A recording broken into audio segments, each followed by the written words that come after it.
Eita beleza, você tá na sintonia da Rádio Terra Dourada. Então, continuando aí com o nosso programa Noite Dourada, aqui na Terra Dourada, você que é o meu ouvinte de todas as noites. E eu tenho aqui em minhas mãos mais uma carta enviada pela minha querida amiga ouvinte Inês de Oliveira, ela que é uma ouvinte muito querida aqui da Rádio Terra Dourada, tá com a gente há muitos anos e enviou essa carta aqui para o nosso e-mail da Rádio Terra Dourada, querendo participar do quadro Noite Dourada. Noite Dourada que já está há mais de 20 anos no ar, graças a vocês, meus queridos ouvintes, vocês, pessoas da terra, pessoas que vieram desse Brasilzão todo e que gostam de ouvir as histórias contadas aqui na rádio. Então, essa aqui se chama Valor de um Feitiço, uma história muito bonita, eu tenho certeza que vocês vão gostar.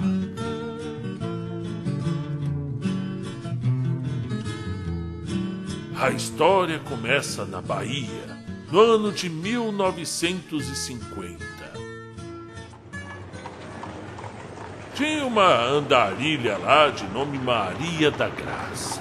Sabe, andarilha, aquela pessoa que vai de cidade em cidade, às vezes permanece um tempo num canto, vai para outro canto, pessoa que gosta da estrada.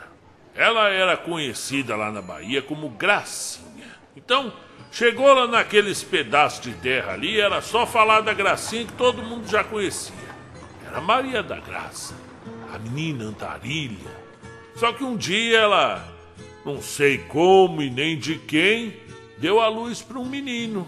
Um menininho, magrinho, pequenininho que nasceu. E por não ter condições de cuidar da criança, ficava perambulando com o bebê recém-nascido pelas ladeiras da cidade, sabe? Vivendo de doação, se aproveitando da bondade alheia para sobreviver com o filho. Porém, meus caros ouvintes, foi numa noite de carnaval, onde tudo aconteceu. Muita coisa acontece no carnaval que a gente nem se dá conta e prefere nem ouvir. Mas esse caso aqui foi bem diferente do que vocês estão imaginando. A cidade toda estava em festa, a coisa maravilhosa. Vocês sabiam que antigamente o carnaval era uma festa muito bonita, uma festa muito familiar, as pessoas gostavam de ir para as ruas, tinha bandinha, né, fanfarra, marchinha de carnaval. Então, imagine a festa da cidade. Só que lá na beira do cais, estava lá a Gracinha olhando para o mar, com o seu bebezinho, com o seu filho. Se deparou com um casal de turista, um casal de americanos, sabe? Lá dos Estados Unidos, que comovido com a sua pobreza e o estado que se encontrava o bebê nas mãos da menina, né? Resolveram ajudar a Gracinha, né? Mim querer ajudar, mim querer cuidar do bebê.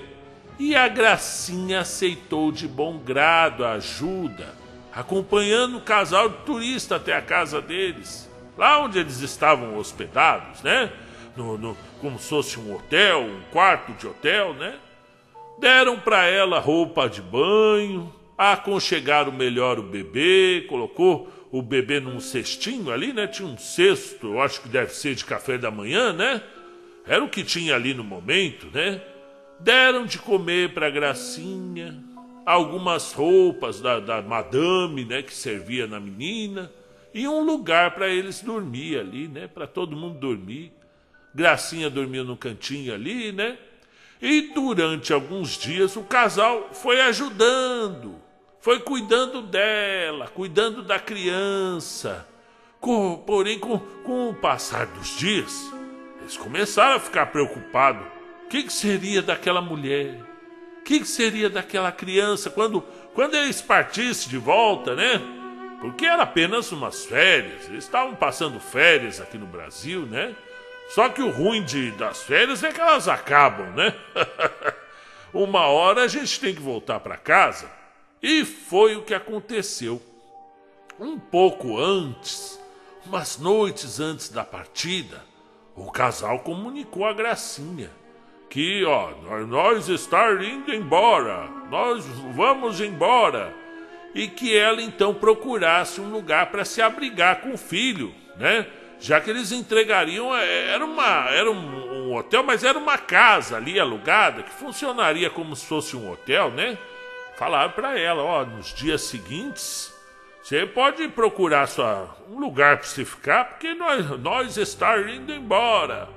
Gracinha, tomada pelo desespero, ficou em estado de choque, pensando no que faria. Puxa vida, esses dias foi tão bom. Comi, dormi num lugar seco.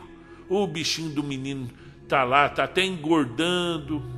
E num momento de desespero, total desespero, porque ela ia voltar para as ruas, né? Ela acabou fugindo pela janela. Ela foi embora e deixou ali o menino. Veja a Prascovia, veja o começo da coisa degringolando, veja a onomatopeia acontecendo. O casal, ao acordar muito cedinho, ouviu o choro do bebê. E ao pensar que algo de ruim havia acontecido, abriram a porta do quarto onde a menina estava alojada e, para surpresa do casal, cadê a menina? Tava só o bebê, sozinho de tudo. Saíram desesperados à procura da mãe, porém não encontraram de jeito maneira. E em total compaixão, resolveram ficar com o bebê. É isso aí mesmo. Você já imaginava que iria acontecer isso, né? O pequeno recém-nascido tinha apenas dias, não tinha feito documento ainda, né? Como faria então para levar o menino embora, né? Decidiram então que os dois iriam encenar uma história de que a Mary, né, o nome da madame, né, tinha vindo grávida. Ela já estava grávida e que tinha ganho o bebê prematuramente ali, com uma parteira da localidade. Já que vocês sabem que naquela época era muito comum as parteiras na cidade, né? O bebê era meio clarinho, né? Nenê às vezes nasce clarinho, depois vai escurecendo de acordo com a sua biologia, não é verdade?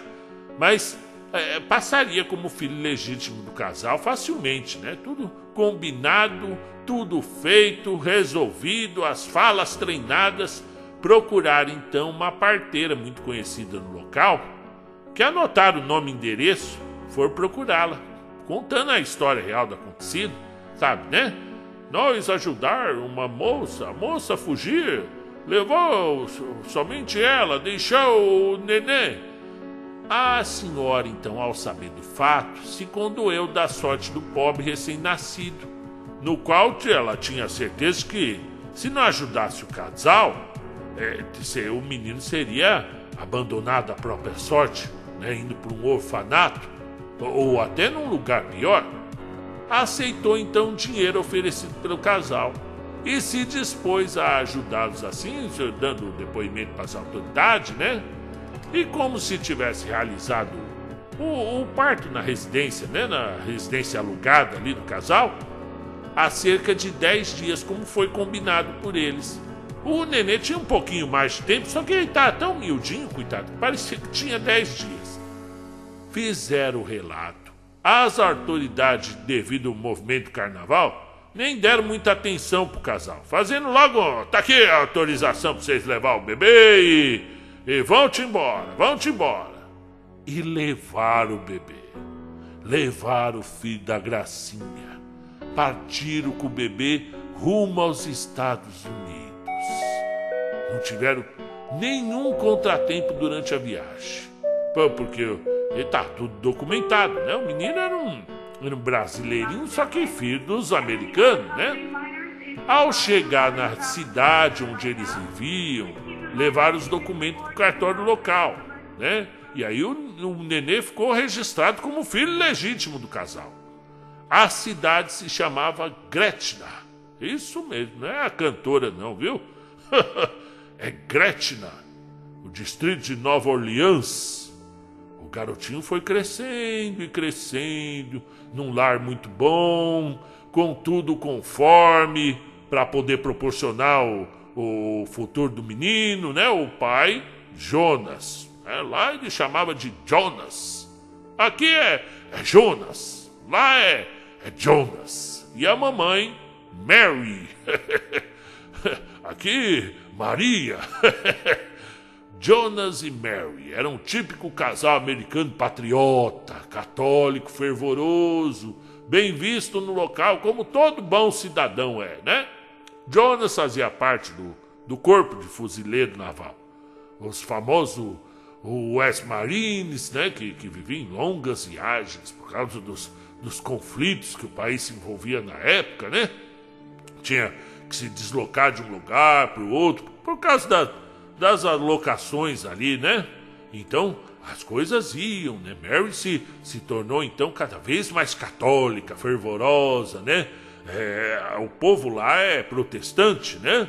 Mas tem cidades ainda lá nos Estados Unidos, tem bastante católico. E lá a Mary rezava bastante, né? Cada vez mais, porque ela temia pela vida do amado esposo, o marido, né? O Jonas. Mas nem tudo na vida é felicidade, né?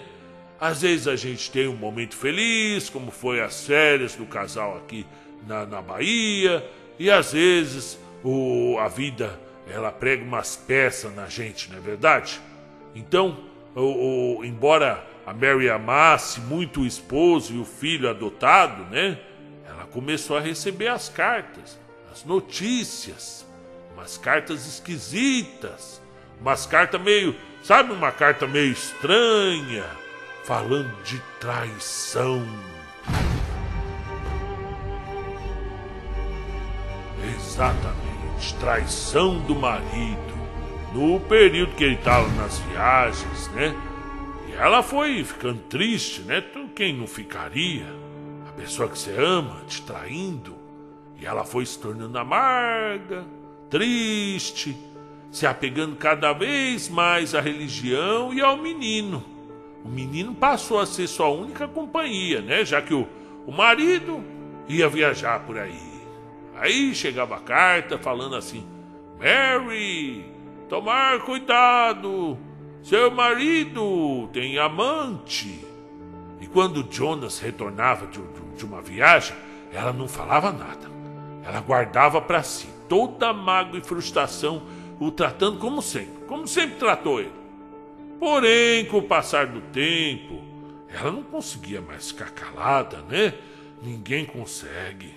E começou a se tratar. Foi buscar tratamento com medicação e tudo, né? Só que esse foi o erro. Começou a tomar mais e mais medicamentos. Para dormir, tomava um medicamento. Para acordar, era outro medicamento. E foi assim, para tentar se manter feliz, tratando da sua depressão, tratando da tristeza, com base em muito medicamento. E o pequeno Andrew, foi esse o nome dado ao menino, né? Aqui é André, lá era Andrew. Forte, saudável, menino bom, menino forte, feliz, porque ele não sabia. Quando a gente é criança, a gente desconfia, mas não sabe totalmente como é que funciona a cabeça de um adulto, né?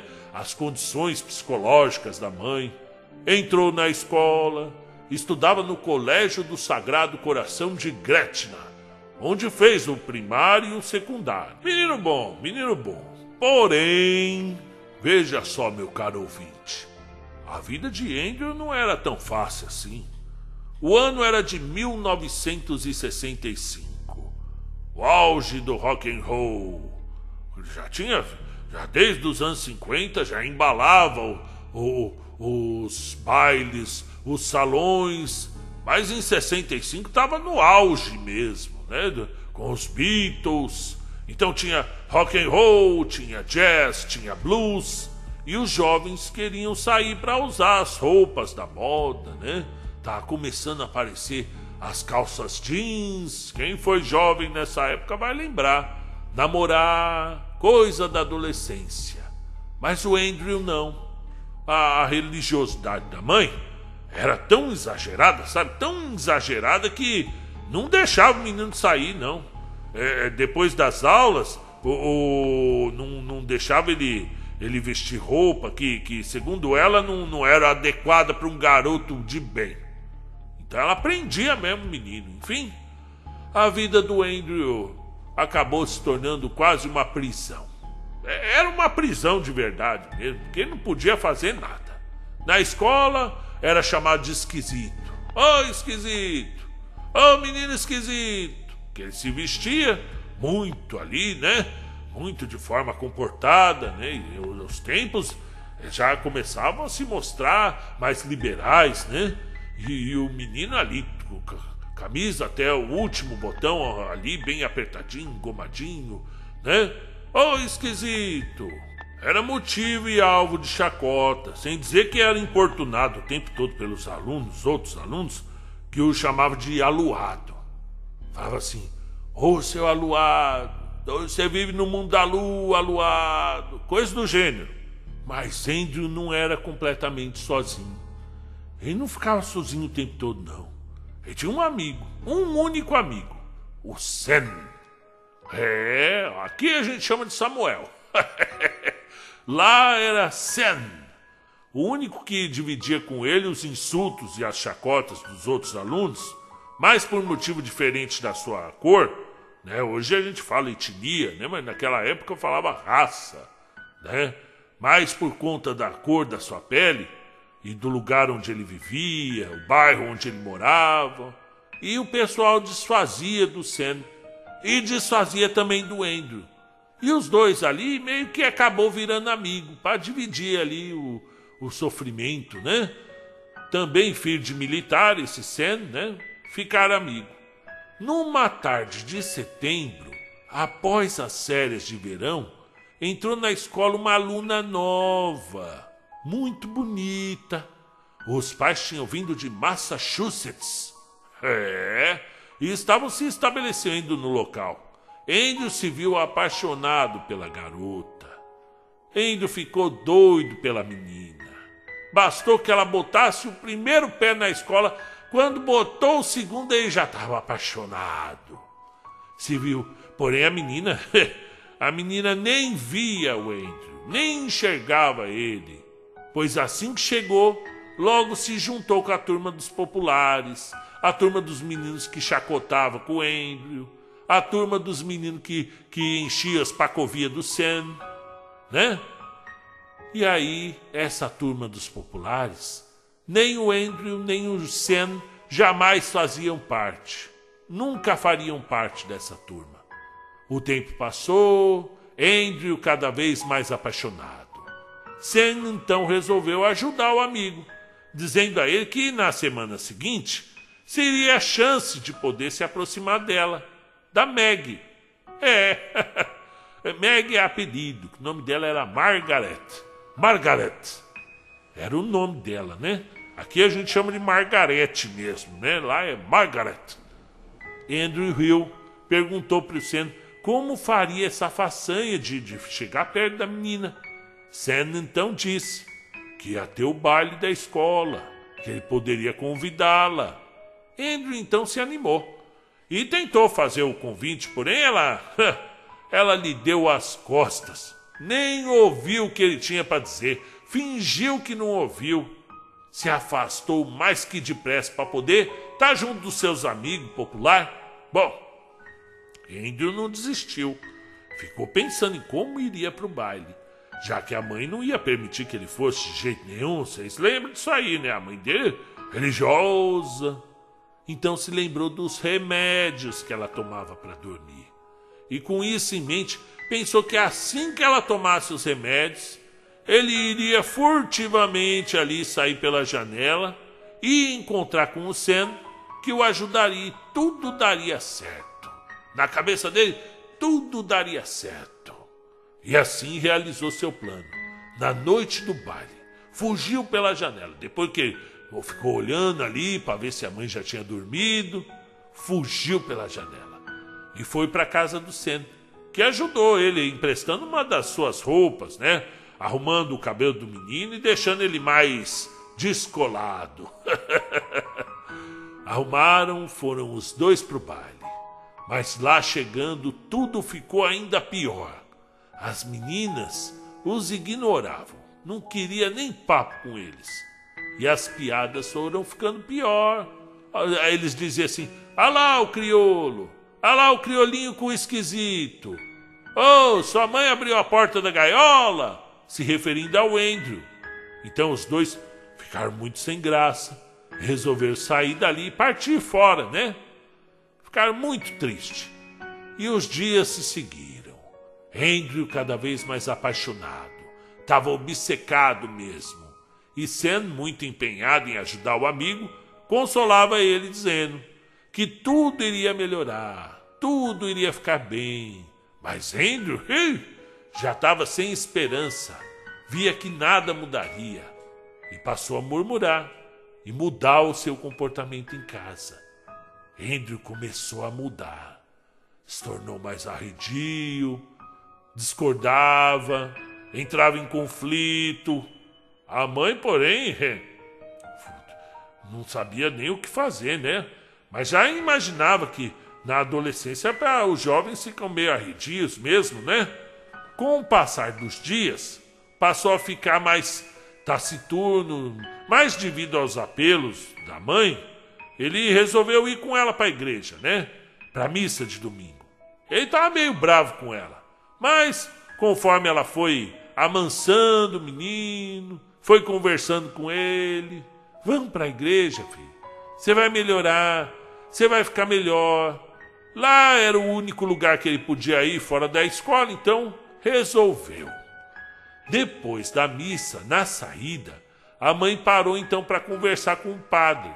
E Andrew viu o Sam passando pela rua e aproveitou o descuido da mãe para falar com o amigo, que o chamou de lado e disse bem baixinho assim: "Eu acho que eu consegui um jeito. Eu consegui um jeito de te ajudar com a Meg." "Bem, e como?" O rapaz ia dizer, ia falar, mas quando ele se virou, deu de cara com a mãe, que já foi chamando, puxando o menino pelo braço. Ele então se afastou e teve que deixar a conversa para depois. No caminho para casa, a mãe foi dizendo como era perigoso ser visto com aquele tipo de pessoa em público, que poderia ser danoso e prejudicial para ele, né? Poderia ser até atacado pelas pessoas do local, porque com gente da cor preta assim, né? Não era pessoa bem vista naquela comunidade. Para vocês verem como era antigamente a cabeça das pessoas. Tem gente que gosta de salientar que era... mas antigamente era bom, que as pessoas eram do bem. Vai olhando aí a história, vai prestando atenção na história. Andrew tentou argumentar, dizendo que Sam era filho de militar, né? Igualzinho ele. Mas nada dissuadia a mãe da sua maneira de pensar ou agir. Andrew não entendia como é que as pessoas podiam ser tão cruel. Mas teve que abaixar a cabeça e obedecer a mãe, né? Naquela época não tinha outra ocasião. Era obedecer ou obedecer. E seguiram para casa. Naquela noite mal dormiu pensando nas palavras do amigo. Tem um jeito de te ajudar com a Meg. Tem um jeito de poder você ficar com a Meg.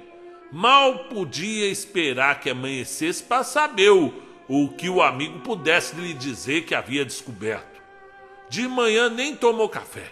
Saiu correndo para a escola. Mal podia esperar para chegar e ver o amigo Sam e saber qual era a novidade. Chegando à escola, foi correndo de encontro com o Sam. Sam chamou ele para o lado e disse: "Ô amigo, eu escutei minha mãe e minha avó conversando no sábado à noite. Estava arrumando os cabelos e bebendo na cozinha, coisa de mulher, sabe? Da minha família. E depois se juntaram e ela e algumas amigas estavam papagaiando, sabe? Fofocando. E eu fui buscar água quando ouvi a conversa. Dizem ter uma senhora chamada Nola, no bairro de Saint Bourbon, em Nova Orleans. Dizem ser uma sacerdotisa. que realiza feitiços de amor, cura e outras coisas.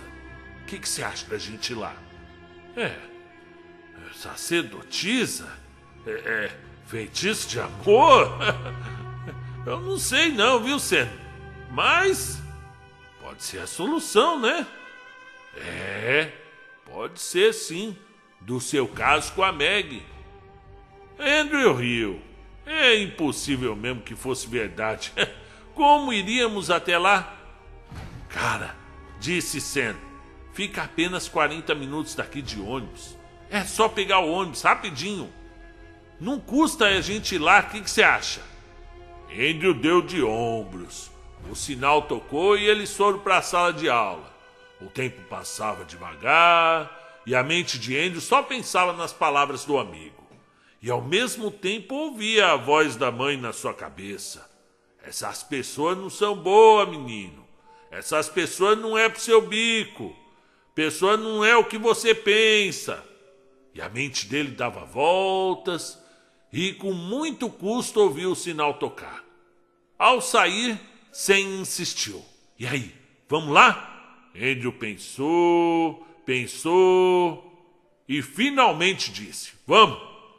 Disse, Sam, né? Já tá tudo preparado. Amanhã a gente cabula a aula e o que a gente tem a perder? Andrew então aceitou a proposta do amigo. No dia seguinte, eles iam para a escola, mas não ia entrar. Ia cabular. Ia para casa da vidente, da sacerdotisa. Passou o dia inteiro pensando e andando de um lado para o outro, procurando algo para fazer, para que o tempo corresse mais rápido. Então a mãe chegou na sala e disse que ia fazer compras, pois havia recebido um telegrama que seu pai, ia chegar daqui a 2 dias. Olha só a Prascovia, ó. Andrew se viu feliz, quem sabe com a chegada do pai, a mãe largaria um pouco do seu pé. E a mãe saiu. Andrew então pensou, eu vou arrumar meu quarto, vou arrumar meus livros, e assim o tempo vai passando, eu ajudo minha mãe, ela vai ficar feliz e não vai ficar reclamando de tudo. E foi para a arrumação. Ao começar a guardar suas roupas, arrumar os livros, se deparou com uma caixa de madeira, com algumas lembranças, algumas fotos, documentos antigos. Começou então a olhar e uma foto, olha só, lhe chamou muita atenção. Nela estava a mãe dele, o pai dele e uma senhora muito simples, com um bebê de colo e atrás dele uma placa, sabe essas placas de turismo? Tá dizendo assim, Bahia, bem-vindo ao Brasil. Andrew de nada sabia, nada que ele sabia que ele era brasileiro, que era filho da Gracinha, não sabia de nada disso. Ficou confuso, porque os pais nunca lhe disseram que tinham ido para o Brasil, mas achou que, deve ser mais uma das excentricidades da mãe. Na caixa também continha documentos e um bilhetinho com o nome de Mr. Dolina, Rua do Patrimônio 25, Salvador, Bahia. Ali também havia 2 cartas velhas, bem velhas, amassadas assim, sabe? Mas não se deu nem o trabalho de ler. Guardou tudo, colocou tudo na caixa em seu lugar e acabou a arrumação. Já vinha ouvindo o barulho da porta, que era a mãe chamando para que ajudasse ele com as compras. A partir daí, o tempo passou depressa. E a noite chegou, o jantar veio e foi logo dormir para a aventura do dia seguinte. De manhã foi para a escola, mas não entrou. Esperou o Senna assim, sabe, meio escondido num cantinho ali. E juntos foram saindo de fininho. Pegaram o bonde e se dirigiram então para o bairro de Saint-Bourbon, ali nos arrabaldes de Nova Orleans. Andrew estava atônito. Nunca tinha visto tanta gente na vida. Era de todas as etnias. Tinha bares, tinha mulheres quase sem roupa se oferecendo sem nenhum pudor. Tinha bêbado no meio da rua, tinha marinheiro, música alta, cantores, bandas de jazz, banda de blues, tudo pela calçada assim. Ele ficou maravilhado. Ele não sabia que tinha tanta liberdade assim na vida, no mundo. Ficou perdido. Ao mesmo tempo era tudo muita informação, né? Então eles pararam de frente para um bar e perguntaram então sobre a senhora Nolá, né?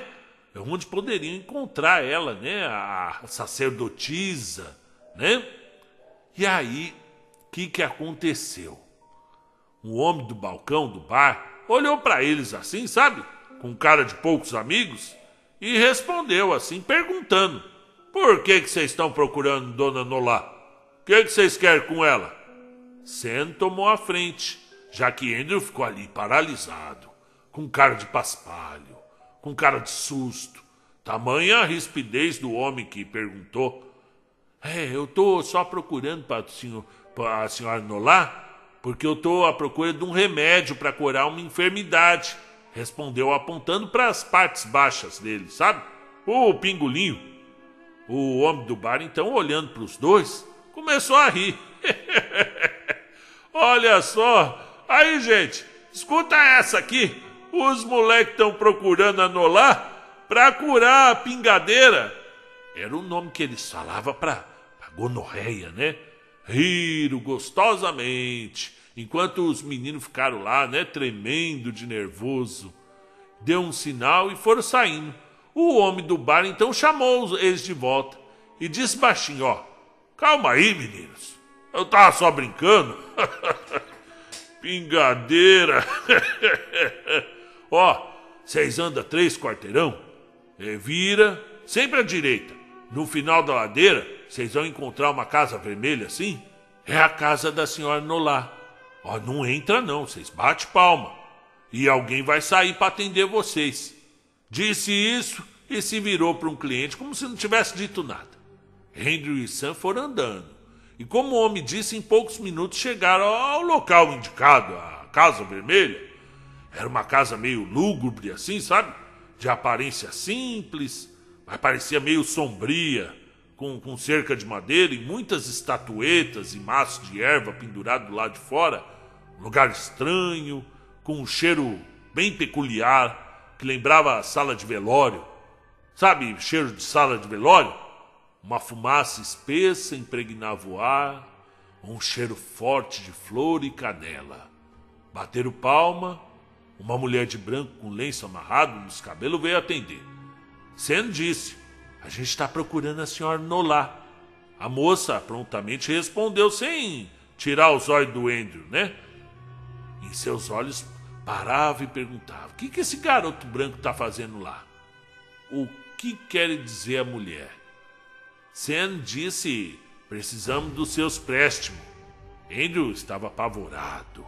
Olhava para tudo e não sabia o que fazer, não sabia o que dizer ou como se comportar.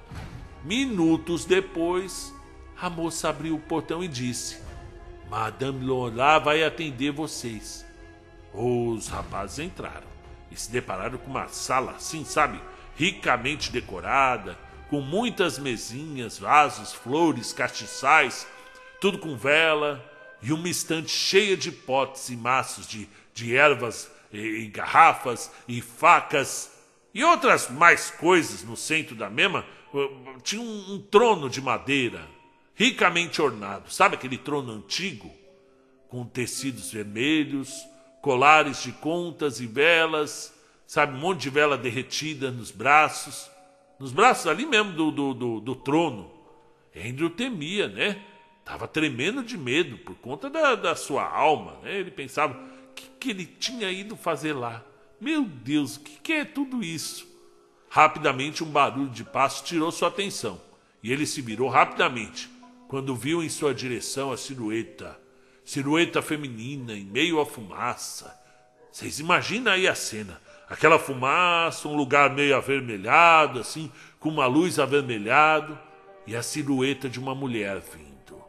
Era Madame Nolá, ou a Madame Nolá, uma negra alta magra, com um corpo escultural, vestida com uma espécie de vestido dourado que mais parecia que ela estava envolta em folhas de ouro, coberta de grandes colares coloridos, brincos enormes de pedras verdes e anéis muito grandes de pedras vermelhas.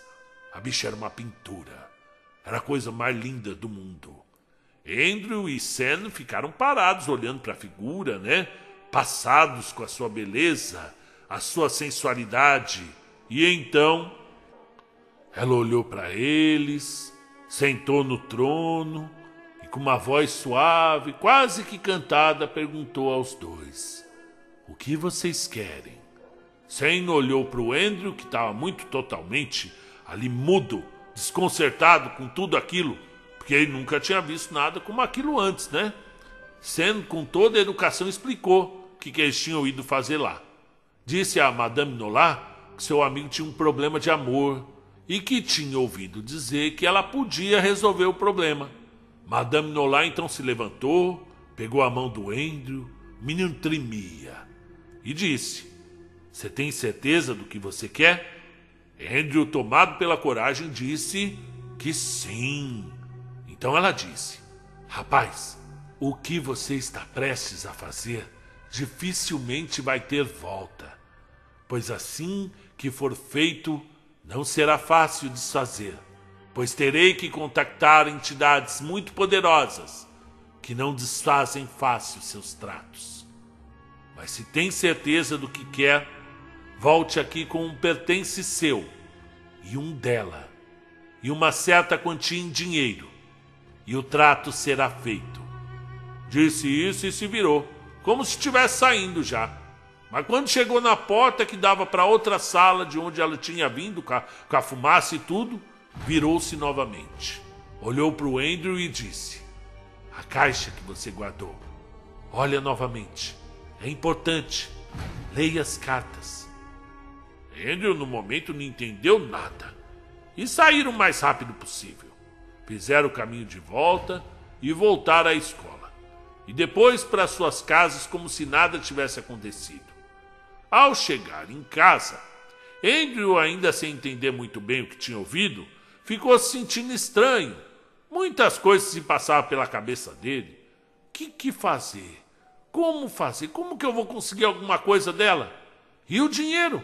Nem se lembrava mais das palavras da Madame Nolat sobre a caixa, porque ele estava desesperado, quase surtando, foi até a gaveta e contou as economias que ainda, que ele tinha ali, tinha um dinheirinho de menino. Faltava dinheiro. Como é que ele ia fazer? No outro dia se encontrou com o Sam e falou com ele sobre o dinheiro e o item da Meg, Como é que ele ia achar alguma coisa da menina? Como fariam para pegar algo dela? O sinal tocou e foram de volta para a sala. Durante a aula, Andrew olhava para Meg, olhava para o caderno, olhava para o chão, voltava a olhar para a menina. Como era linda seus cabelos, os olhos, enfim, como ela era perfeita. E como ele queria tê-la para si. E um rápido olhar reparou que ela tinha deixado sua bolsa escolar em cima da carteira. E no zíper da bolsa, havia pendurado um chaveiro. Um chaveirinho assim, sabe, de ursinho. Ele não pensou duas vezes. Pegou o ursinho e puxou. Ninguém percebeu. Estourou a cordinha do ursinho. Ele tirou da mochila e rapidamente escondeu. Meg nem se deu conta da perda do chaveiro. Mas ainda faltava um detalhe: o dinheiro. Andrew, no caminho de casa, acabou mostrando o ursinho para o amigo Sam, que riu e disse, perfeito, amigo, você conseguiu. E Andrew então disse para o Sam que ainda faltava dinheiro e que mesmo juntando todas as suas economias, ainda faltava dinheiro. Então Sam sorriu de novo e disse: então, meu amigo, não vai te faltar mais nada. Andrew parou, olhou para Sam e disse assim: como? Sam disse: eu vou te dar o dinheiro que falta. Eu também tenho minhas economias e depois você me paga como puder. Andrew ficou feliz, estava tudo arranjado e sabia mesmo com um certo receio e meio incrédulo de que aquilo iria dar certo, tinha dentro de si a esperança de que sua vida poderia mudar. Arranjado então todos os itens e o dinheiro, voltaram à casa da Madame Nolat, crente e esperançoso de que suas vidas seriam mudadas. levaram tudo o que foi pedido.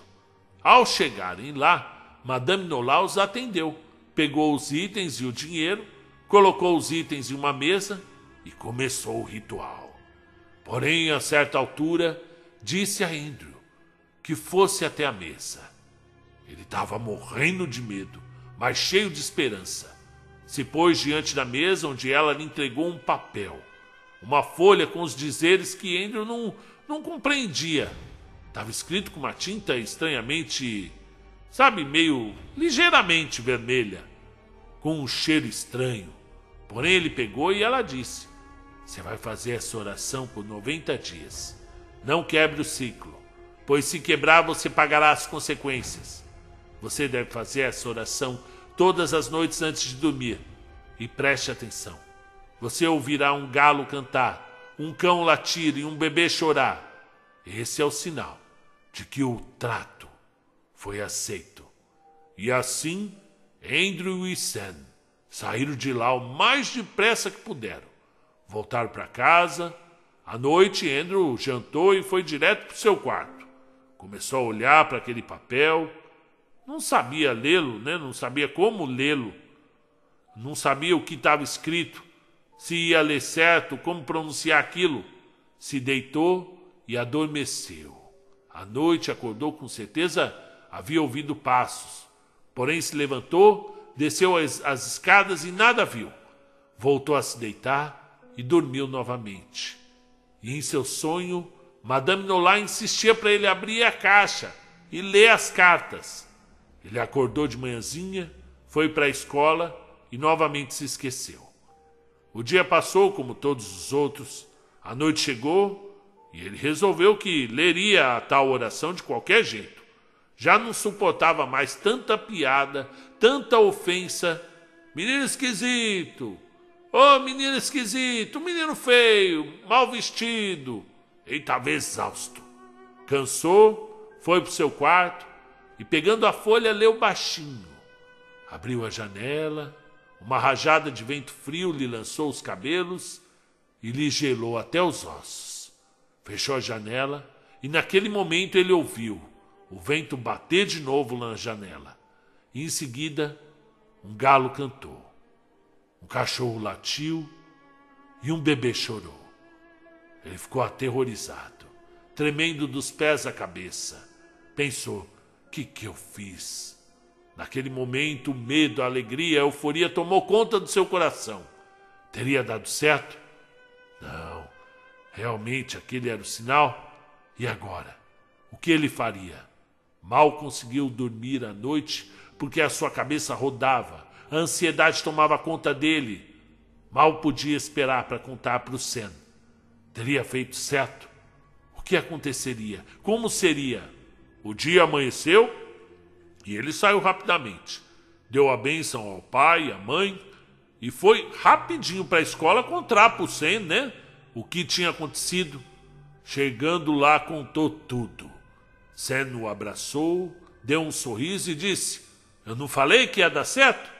No recreio, Sam e Andrew sentavam juntos.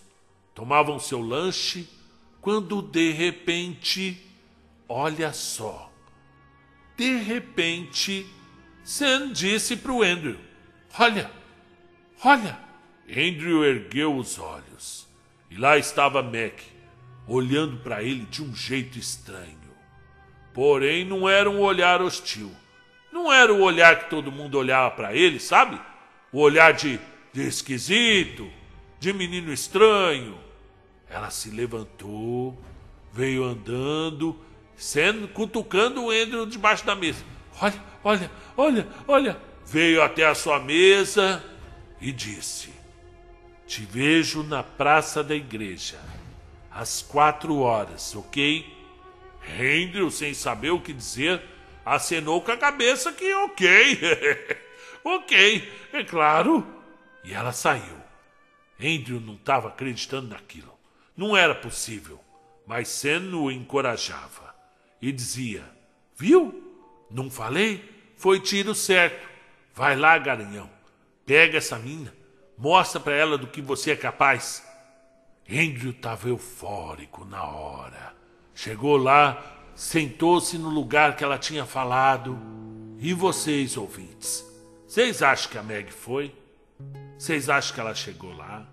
Vocês acham que era alguma pegadinha? Que o Sam tinha arrumado para ele? Tinha falado para os meninos? Chegou lá o Andrew, sentou, na hora, no local, ele estava lá. Ficou pensando então, será que ela estava brincando comigo? Será que era alguma pegadinha? Ele ficou até com medo. Minutos depois, ele já estava pensando em fugir dali. Lá estava ela. Ela veio andando, linda, perfumada, muito sorridente, como ele nunca havia visto. Simplesmente perfeita. Parecia uma miragem atravessando a praça. Seu coração batia forte, mal podia acreditar. Se sentaram então no banco da praça, conversaram e se beijaram. Sim, meus amigos, sim, meus ouvintes. E ele não acreditava, ele ficou extasiado. Marcaram um cinema. Após o cinema, Meg o convidou para uma festa. A festa que ia ter na casa dela. Ele disse que talvez não poderia ir porque, bem, a sua mãe, a mãe dele era muito rígida. A mãe dele não deixava ele ficar saindo assim. Meg então disse: você não é um homem já? Você que sabe. Eu tô te esperando lá. Andrew foi para casa nas nuvens, mas tentou disfarçar para os pais não soubessem, né?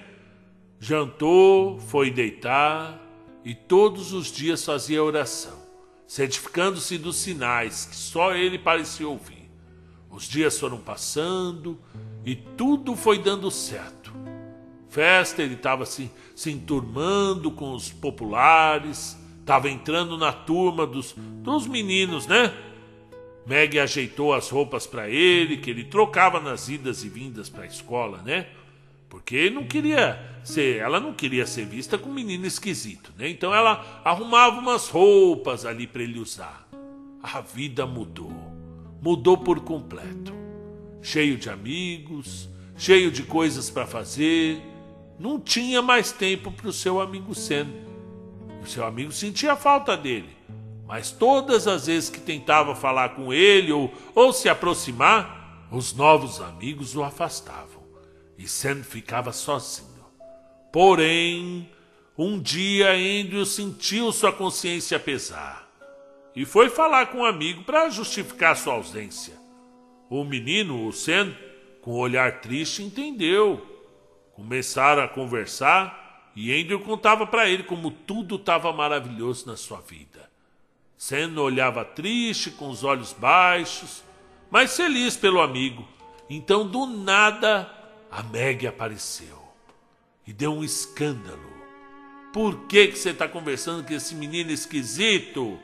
Ele não é mais do seu mundo e blá blá blá e piriri e pororó. Andrew, sem graça, se despediu do amigo que ficou ali sendo, motivo de chacota, ofendido por todos naquele pátio. E o Andrew foi embora, largou o Sam lá. Os dias seguiram. Meg a cada dia fazia mais coisas inacreditáveis. Brincava, xingava, proibia, implicava. Foi fazer na vida do Andrew um verdadeiro inferno. Vocês já ouviram falar disso aí? Que às vezes a pior coisa que pode acontecer na nossa vida é a gente conquistar os sonhos que a gente tanto quis. É verdade. Isso acontece. Às vezes, é por isso que dizem que Deus escreve certo por linhas tortas. Às vezes a gente não está entendendo o que Ele quer para a nossa vida, porque não é o que a gente quer. Mas a gente nem sabe de nada da vida. Vai saber se você conseguisse aquilo que você queria tanto, sua vida tinha dado errado, dado certo. Quem sabe é Deus. Andrew já não sabia mais o que fazer. Ela seguia ele e telefonava na sua casa. Aquilo já estava ficando insustentável. Andrew ainda a amava. Claro que amava a menina, mas já estava ficando farto de tudo. tudo aquilo, não suportava mais. Vocês já tiveram um namoro assim na adolescência? Aquela menina que você tanto quis, tanto queria, ou aquele rapaz que você tanto sonhou e ele passava no corredor e você ficava olhando, ai, o dia que ele me der bola, ai, o dia que ela ficar comigo. Mal sabia, não é verdade? Quem nunca aconteceu isso na vida, que atire a primeira pedra. E aí a menina, quando você consegue conquistar o coração dela, aí você se arrepende, porque a bicha vira um chiclete, a bicha faz a maior algazarra. E tava ficando insustentável. Ele amava a menina, mas já tava ficando farto. Decidiu então terminar com ela.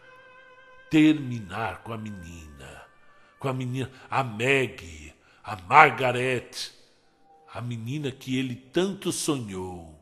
E vocês sabem que isso aí é verdade, que já aconteceu com vocês também, não aconteceu, ouvintes? De você gostar da pessoa, aí você consegue ficar com ela, você não gosta mais. Tem uma coisa aí platônica no meio do caminho aí, mas isso é para quem estudou mais filosofia. Já estava também se cansando daqueles amigos populares, aqueles amigos que só queria festa, só queria bagunça, só gostava de roupa cara, a conversa era só roupa cara, garota, bebida, coisas materiais. E por mais que Andrew tivesse vislumbrado com tudo aquilo, ele era um rapaz simples. O seu padrão de vida não comportava tudo aquilo. Estava ficando cansativo ficar se escondendo dos pais, suas notas caindo, as cobranças chegando, enfim, estava tudo num caos. Se deu conta então que tudo aquilo que tinha sido muito rápido, faltava apenas 2 dias de oração. Então, já farto de tudo aquilo, Andrew decidiu não fazer a oração naquela noite. Foi dormir. Simplesmente dormir. Ele queria paz, queria esquecer. Porém, a sua surpresa, não dormiu bem. Começou a sentir frio, e aí ele pôs a coberta, começou a sentir calor e tinha sonho com Madame Nolat. Uma sombra que parecia que ia crescendo, algo escuro que vinha em cima dele.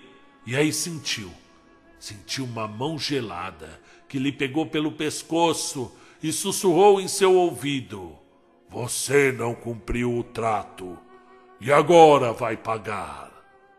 Andrew deu um salto da cama, desceu as escadas correndo, foi para a cozinha, olhou, não tinha ninguém. Aterrorizado, voltou para o quarto, foi para o quarto dos pais, cheio de medo, cheio de arrependimento, chamou pela mãe. Ela se levantou, foi ver o que o filho queria. Descer para a cozinha. Então ela acendeu o fogo e estava fazendo um chá para eles. E ele aterrorizado. Então, você sabe como é menino de antigamente, confiava na mãe. Contava as coisas para a mãe. Eu contava para a minha. Quando a coisa ficava preta, vixe, eu contava para minha mãe. Às vezes o que falta para o jovem é isso aí. É ter a humildade de chegar e contar para o pai, para a mãe, tudo que aconteceu, o que você está sentindo, qual é a dor que está atazanando no coração.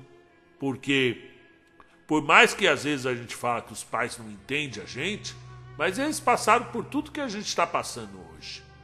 E aí ele contou. A mãe ficou horrorizada, repreendeu ele veementemente. Disse a ele assim: "Você fez tudo que eu não aconselhei você fazer. Você contrariou todos os ensinamentos que eu te dei. E de nada valeram, porque agora você vai arcar com as consequências dos seus atos. Você já é homem, já está até namorando. Então vai lá, conserta o que você fez." Foi isso que aconteceu. Andrew estava desesperado, não sabia o que fazer. Foi falar com quem? Com quem que ele foi falar? Com o Sam, seu amigo. E mal se deu conta. Maggie já estava no seu encalço, brigando, falando palavrões, ofendendo. Sam, então, o Andrew não aguentou. Simplesmente gritou com ela. Falou: deixa eu falar com quem eu quiser. Você não é meu amigo. Terminou o namoro ali mesmo e mandou ela embora. E os dois amigos ficaram ali, sozinhos os dois, conversando, tentando resolver o embrolho que o Andrew tinha se metido. Andrew não culpava Sam. Ele tinha tentado ajudar. E foi isso mesmo. Porém, ele deveria ter pensado melhor. Não deveria mexer com essas coisas, que não conhecia coisa que é obscura. Porque a gente não sabe. Quando a gente pede um favor pro sobrenatural, a gente não sabe quem é que lá do outro lado vai fazer esse favor pra gente. Não é verdade? Mas o amigo também se culpava. E estava disposto a ajudar o Andrew a sair de toda aquela confusão. Procuraram novamente a Madame Nolat. Porém, ela disse que não podia ajudar, a menos que ele tivesse disposto a fazer um novo trato. E não ia ser tão simples assim. Ia requerer um grande sacrifício. E esse custaria seu sangue. Andrew ficou pálido, ficou desesperado, perdeu a cor, pensou: e agora? E agora? Mas ele queria acabar com tudo aquilo. E topou. Novamente Madame Nolat ensinou o que eles iam fazer. E ele prontamente executou todos os passos. Então ela lhe cortou o braço e despejou o seu sangue em um papel. E ele assinou com uma pena, quebrando assim o trato anterior. Vocês veem como é o negócio? É bravo o negócio. Saíram de lá os dois convictos que tudo daria certo. Porém, quando chegaram perto de casa, havia muitas pessoas na rua. E eles foram correndo para ver o que está acontecendo. Um monte de gente na rua. Era Meg. Meg estava em cima da casa de Andrew e ameaçava se jogar de lá do telhado se ele não voltasse com ela. E imagine o tamanho da prosopopeia que ele se envolveu agora. Porém, Andrew não sabia o que fazer. O que dizer, como agir. Subiu ao telhado rapidamente, tentou tirar a Meg de lá, né? Porém a bicha estava irredutível. E quando ele disse para ela que desce comigo, vamos conversar, ela olhou nos seus olhos, olhou para ele bem brava assim, bem nervosa assim, sabe, quase que se despedindo, e se jogou de lá, na frente de todo mundo. Ela se jogou e a casa era alta, viu? Andrew ficou petrificado. As pessoas correndo para chamar a polícia, correndo para chamar os bombeiros. Socorreram Meg. Mas, embora a casa não fosse um prédio, parece que ela caiu de mau jeito, sabe? Era alto, mas não era um prédio. Só que ela caiu de mau jeito. Ela não tinha morrido, não, mas estava num estado grave. Andrew não sabia o que fazer. O desespero tomou conta dele. Ele entrou no seu quarto e quando olhou para sua cama, lá estava a caixa. Se lembrou imediatamente das palavras da Madame Nolat. Sem pensar, abriu a caixa e começou a ler as cartas. Olha só que coisa. As cartas diziam que sua mãe havia se arrependido do que tinha feito e pedia para o casal. Eu não sei como que a mãe arrumou o endereço desse casal, mas não deve ser tão difícil, né? Quando o casal vai para um hotel, assim, alguma casa na Bahia, deve ter deixado o nome, né? Eu acho que com o nome você consegue o endereço da pessoa, se você procurar direito, que o casal levasse o bebê de volta, que a mãe tinha se arrependido, que a mãe queria o filho de volta. Andrew ficou sem palavras. Chorou, mas não sabia quanto daquilo era verdade. E aí, o que eu faço? O que você faria, amigo ouvinte, se você tivesse descoberto que tinha sido levado para outro país por seu pai e por sua mãe, que na verdade não era seu pai e sua mãe de verdade? Você iria voltar para o seu país de origem? Ia procurar sua mãe? Só pensar que aquilo tudo era um castigo cruel pelo que tinha feito. E saiu correndo. E os pais foram atrás dele, mesmo sem saber o que estava acontecendo. Então encontraram Andrew na beira do rio Mississippi, sentado aos prantos. Foram falar com o filho, né? Andrew perguntou se tudo aquilo era verdade, que ele tinha sido levado embora do Brasil. Os pais ficaram muito surpresos, né? Eles não imaginavam. Eles tinham guardado as cartas, mas tinham guardado bem guardado, né? Eles não imaginavam que mais cedo ou mais tarde o filho ia encontrar a caixa com as coisas, né? Falaram que sim, que ele tinha sido abandonado pela mãe e eles não tinham filhos e diziam ser um sinal divino, que acolheram o menino com amor, uma casa, uma vida, e que anos depois receberam a carta. E que só não responderam porque, eu até entendo, né? O amavam como um filho de verdade. E que não tinha mais condição de devolver o menino, poxa. Andrew pensava isso, né? Só pode ser castigo. Só pode ser castigo pelo que eu fiz.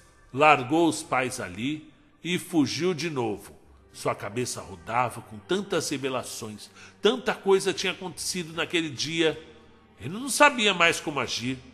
Voltou só no dia seguinte para casa. Sujo, com frio, desolado. Não sabia o que fazer.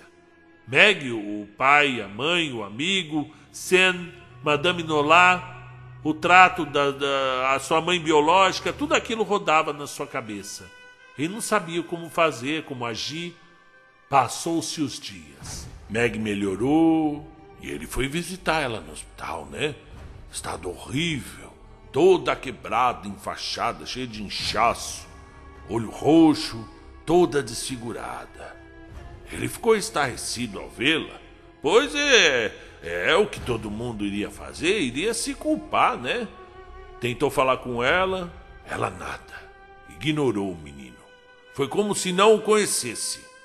Saiu do hospital arrasado e foi falar com Sam e colocar ele a par de tudo que estava acontecendo. Sam ficou perplexo. Como poderia ter acontecido tanta coisa em tão pouco tempo? Olhou para um lado, olhou para o amigo e aconselhou ele. Tenha calma, meu amigo. Tenha muita calma. Com o tempo tudo se resolve, principalmente com seus pais. Tenha calma. Mas ainda eu pensava, como é que ele ia resolver tudo aquilo? Ele estava furioso, não tinha tempo. Que mané tempo o quê, rapaz? Não queria esperar de jeito nenhum. E esse, às vezes, é o maior dos erros das pessoas. Não dar tempo ao tempo. O tempo é uma coisa que cura tudo na vida. Chegando em casa, pegou novamente a caixa, olhou tudo de novo e tentou por várias vezes mandar cartas para a dona Dolina, né? Para saber, ele queria saber se a mãe dele estava bem, se estava viva, onde será que ela estava? Será que gostaria de vê-lo um dia? O tempo passou, mas Andrew não desistiu. E para desespero dos pais, que não conseguia dissuadi-lo da ideia de mandar carta para a mãe biológica. Mas tudo que estava ruim ainda podia ficar pior. Num dia frio, o carteiro bateu na porta da casa de Dona Mary e seu Jonas. E Andrew saiu para pegar as correspondências. E para desespero dos pais americanos, estava lá a carta vindo do Brasil. Andrew ficou apreensivo, ficou ansioso. Ele queria saber, né? Mas ele tinha medo também. E agora? Abro ou não abro a carta? A ansiedade e a curiosidade foi maior. Ele estava curioso, né? E na carta dizia Andrew que Dona Dolina, que tinha mandado as cartas antigamente, tinha morrido. E quem estava escrevendo era sua filha. A moça explicava tudo o que tinha acontecido. E que sabia da sua história, porque a mãe contou para ela. Porém, sabia que a mãe do menino, a mãe do Andrew, a Gracinha, né, Maria da Graça, estava viva ainda. Mas já estava velhinha. E estava doente também. E que ainda morava na mesma cidade. embora não soubesse exatamente o local, mas que não seria difícil de encontrar, porque todo mundo conhecia todo mundo na cidade, né? Alguém com certeza saberia o paradeiro dela, né? E que buscariam informações. Ia buscar, ia conversar com um, conversar com o outro, e que iria escrever de novo, né? Com o que conseguisse reunir. E assim, novamente, Andrew ficou à espera.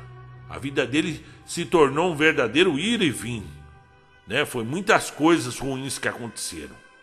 Por exemplo, o menino, ele conseguiu terminar os estudos, mas de uma maneira comum, sabe? Sem nenhuma honra. Não passou no vestibular, não entrou para a faculdade, não conseguiu bons empregos, acabou se alistando no exército, porém foi dispensado porque a Meg, a ex-namorada dele, moveu um processo contra ele.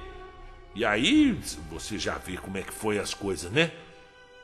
Ele fez um curso básico de português para poder escrever melhor as cartas, né? E futuramente, quem sabe, até poder falar com a sua mãe, né? Ou seja, a vida do homem, do Andrew, era um caos completo.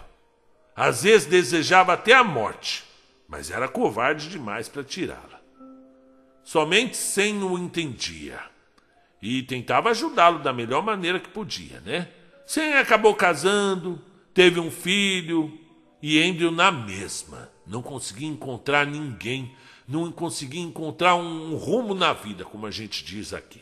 Porém, um dia uma nova carta chegou. Andrew mal esperou para abrir. Quando leu as informações que a moça brasileira tinha conseguido reunir sobre a mãe biológica dele, né? Nome, endereço, a cidade onde estava, Andrew ficou radiante. Ele iria conhecer a mãe dele. Fez o que pôde, arrumou um dinheirinho, comprou a passagem, que lá nos Estados Unidos era mais barato para eles, né? Se despediu dos pais adotivos e agradeceu, né? Procurou o Sam, contou as novidades para o amigo, disse que iria sair daquele ciclo vicioso, que ia começar uma nova vida com a mãe no Brasil. Porém, não disse nada aos pais dos seus planos. Disse somente que ia conhecer a mãe biológica e que voltaria assim que possível, né? Os pais, sem ter o que fazer, desejaram sorte, né? E Andrew veio para o Brasil. Pegou o voo, sem escalas. Pousou em Salvador, foi para um hotel, se hospedou e saiu procurar a mãe imediatamente. Porém, algo aconteceu. Andrew, ao chegar na casa da mãe, no endereço ali, certinho indicado, desceu do táxi, bateu no portão, uma casa humilde, muito simples. Uma senhora veio atender. Ele mandou o táxi embora e foi sorridente ao encontro dela. Se apresentou, disse que se chamava Andrew. Perguntou se aquela senhora era Gracinha, né? Com aquele sotaque meio estranho, né? Mal falava o português, né? A senhora se chamar Gracinha? A senhora então o convidou para entrar. Percebeu que ele era de fora, né? Ofereceu café, bolo, porém Andrew agradeceu. E fez novamente a pergunta. E a senhora, então, com os olhos cheios de lágrimas, disse: Gracinha era minha irmã. A gente vivia só nós duas nessa casa. Mas tem 3 meses que ela morreu. Foi um câncer. Andrew não podia acreditar. Aquilo só podia ser maldição. Não conseguia entender. Começou a chorar descontroladamente. Depois tentou explicar para a tia, né, que era filho de Gracinha, seu sobrinho, que havia levado a vida inteira nos Estados Unidos. A tia chorou, abraçou ele, disse que por toda a vida a mãe quis o menino de volta, porém não sabia onde ele estava, né? Não tinha como buscá-lo. Fez de tudo para conseguir uma casa, para quando ele chegasse, jamais tivesse que se preocupar novamente, né? Em como iria cuidar dele, mas infelizmente doença é uma coisa muito séria, né? Havia consumido a mãe dele e que Deus havia levado.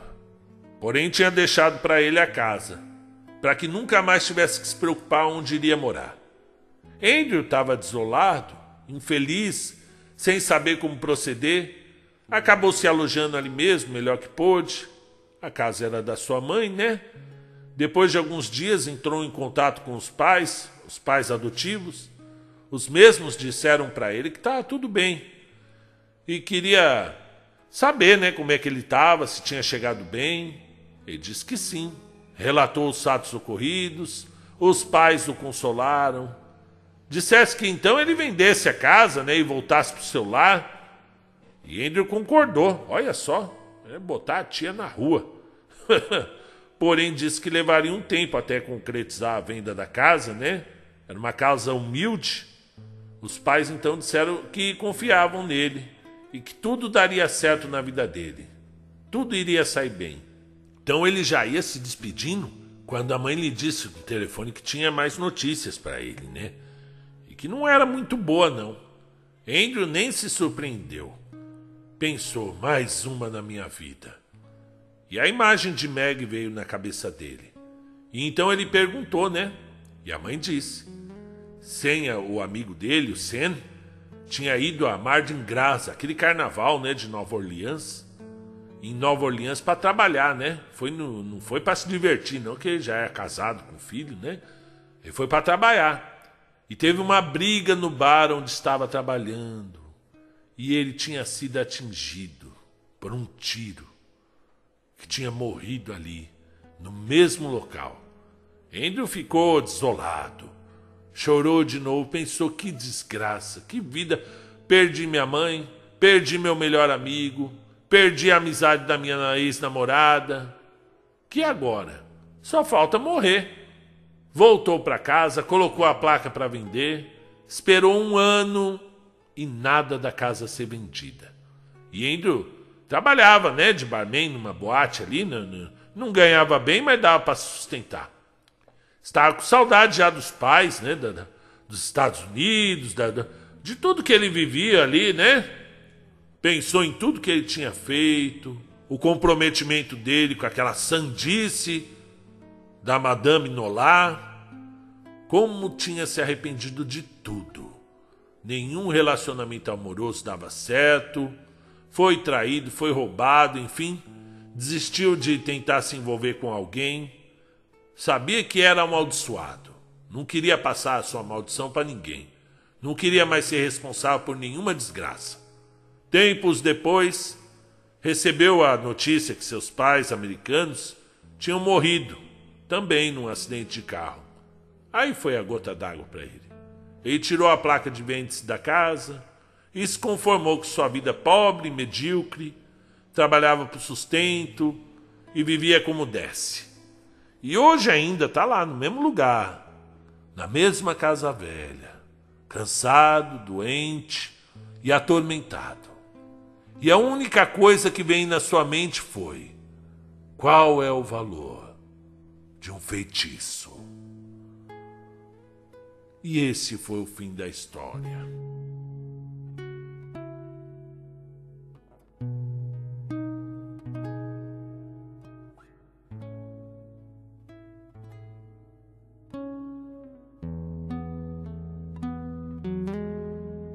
Muito bem, aqui quem fala é Marcelo Fávaro. Agradeço bastante quem chegou até aqui. E ao que tudo indica, a Inês é uma amiga minha que eu tenho há muitos anos e que ela mesma fala, eu não sou escritora, mas eu tenho histórias de quando eu era criança, histórias que me acompanharam durante toda a vida e histórias verdadeiras que ocorreram mesmo e que ela se dispõe aí, tem a grande gentileza de dividir comigo. E essa foi uma das histórias que ela dividiu comigo. E eu tenho muito carinho porque ela ouve todas as histórias do canal e sempre me tratou muito bem, sempre me ajudou bastante aqui no canal. E eu espero que ela tenha se sentido feliz, espero que você esteja feliz da sua história ser contada aqui no nosso programa. E você que ouviu, com certeza conhece muitas histórias aí de pessoas que passaram a vida também buscando a felicidade. Eu não entro no mérito desses feitiços, porque eu tenho essa consciência de que existe muita falta de informação também sobre as religiões de matrizes africanas.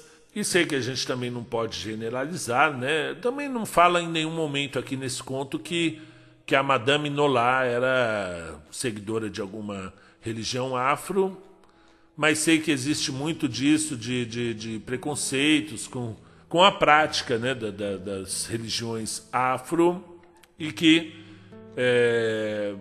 basicamente é falta de informação sobre o assunto e que a gente realmente deve respeitar todas as religiões, diferentes das nossas, iguais às nossas. Nós somos diferentes, temos religiões diferentes e devemos respeitar. Aqui no caso, né, do trato, pacto, né, foi já abordado em várias obras. O Grande Sertão Veredas trata muito disso com o Riobaldo, e no final ele nem sabe mesmo se ele fez um pacto com o Cramunhão, se não fez. Você tem a própria história chamada A Encruzilhada, né, que conta o início do blues nos Estados Unidos, né? E, poxa vida, ô Inês, você matou todo mundo no final. Você matou o Sen, matou os pais dele, matou a mãe biológica. Pô, só vou te perdoar porque essa história é real aí, segundo você me disse, né? Ocorreu realmente. E eu gostaria que você fizesse um comentário aqui, explicando para mim o quão disso é real, onde você ouviu essa história, para as pessoas também entenderem, tá bom? Um grande abraço para você, escritora. Um grande abraço à sua família, ao seu marido, que eu sei que gosta de ouvir a gente. E um grande abraço a todos vocês que ouviram, ok? Então, se você chegou até o final, comenta aqui, feitiço. Até a próxima.